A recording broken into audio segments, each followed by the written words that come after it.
Selamu alaikum wa rahmatullahi wa barakatuhu, paqja, mëshira dhe bekimi i Zotit qoftë mbi ju.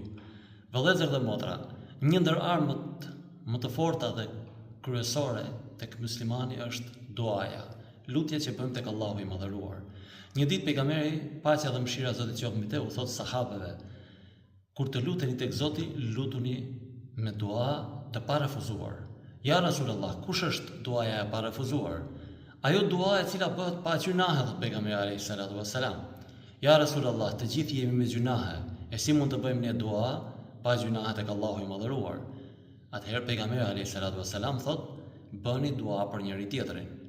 Pra, kërkoni tek Allahu i Madhëruar për vëllain tuaj, për motrën tuaj, për njerëzit tuaj, ato që doni ju për veten tuaj, sepse Allahu i Madhëruar fillimisht do ta pranojë për ju, pastaj për ata.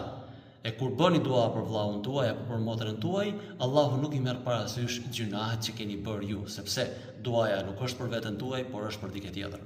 Në këto ditë të Kurban Bayramit, në këto ditë të bekuara, në këto ditë të mira, lutuni Allahut të Madhëruar për njerëzit tuaj. Lutuni Allahut të Madhëruar për fëmijët në Gaza, për gratë në Gaza, për të moshuarit në Gaza, për të gjithë ata të cilët po vriten dhe po dhunohen nga zullumçarët. Por jo vetëm në Gaza, kudo që ka zullum në botë, lutuni Allahut të Madhëruar që ata t'i lirojë nga zullumi, t'i shpëtojë në mënyrë që edhe neve të na shpëtojë nga zullumet e dukshme apo të padukshme, në mënyrë që edhe ne të përjetojmë ndjesitë e tyre, dhimbjen e tyre, por dhe Allahut na mëshirojë me mëshirën e Tij, si në këtë botë dhe në botën tjetër.